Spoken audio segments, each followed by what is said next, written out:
Yeah. Fun, huh? Yeah, Sabre. My role here is basically I'm an operation manager. Kind of what I work with is it's a pot of people, and it consists of like a pilot scheduler, a flight attendant scheduler, a router of the airplane, maintenance, CFC for the customers, kind of like all the things that could happen en route sickness, being pilot member sick, God forbid a death in the family, got to be pulled.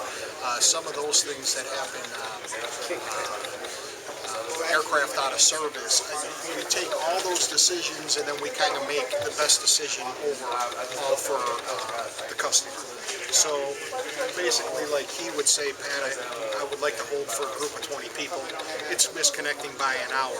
What I would have to look into is what is the downline impact? Can we absorb that hour delay down the line? Or is this going to cause a pilot to be over duty waiting for his aircraft all the way in LaGuardia? And then I'm going to have to cancel LaGuardia because we held this aircraft.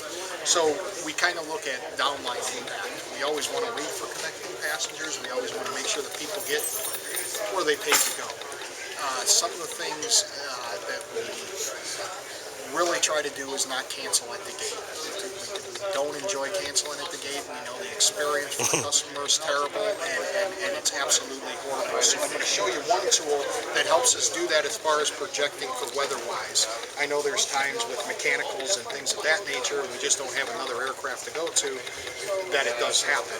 But one of our goals is to do that. Also, if you're on a plane and it diverts for some reason, either weather or mechanical, say, and the plane goes out of service and you're now located in somewhere that you didn't pay to be, we'd be the ones to set up a rescue aircraft, go feed them. We got a plane coming from O'Hare with fresh pilots and flight attendants. We're picking them up and continue them on. We do not like passengers being somewhere that they never imagined they would be there that day. So those are really high priorities on our list of going through. So I view the responsibility of making a decision saying, we need to get a crew, we need to get a plane, and we're going up to Omaha to pick up these people to continue on to Portland, whatever the case may be.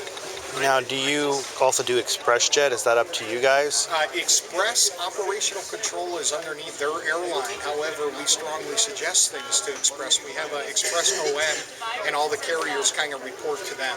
So if they got a mechanical, we would kind of tell them what to cancel. They wouldn't just tell us how to cancel. We would kind of look at the impact of that nature. Some of the things of crew legalities and issues of that nature, we have to listen, we have to prepare them, but if an Express partner, diverts, we will tell them you're going to get these people and that kind of stuff. But we really have a good working relationship, but, as anything else, we can improve at things too, as well, working together. That example you gave where you get the request to hold a flight, yeah.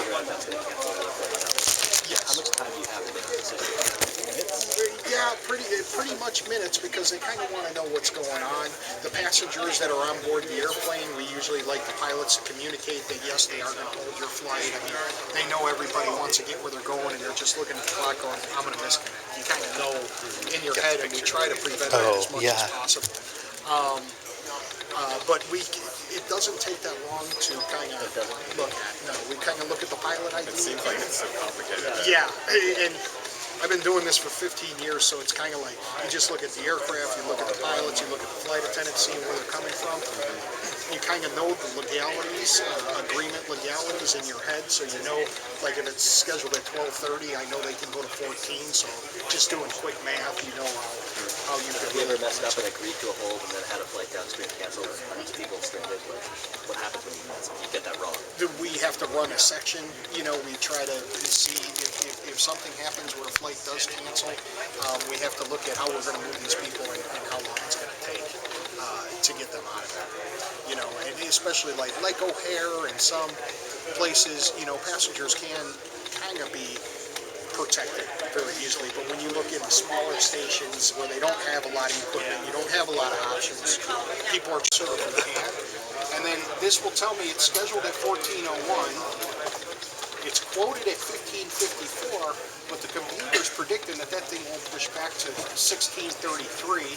And then if you look over here, my problem in red, it says aircraft. So I have aircraft, and I have 2P, that would be for pilots, or I have 3F, which would be for flight attendants. So this is a tool that I'm looking at the system of how I could resolve it before it happens, where it's predicting. And then if we can't resolve it, we got to make sure the station's putting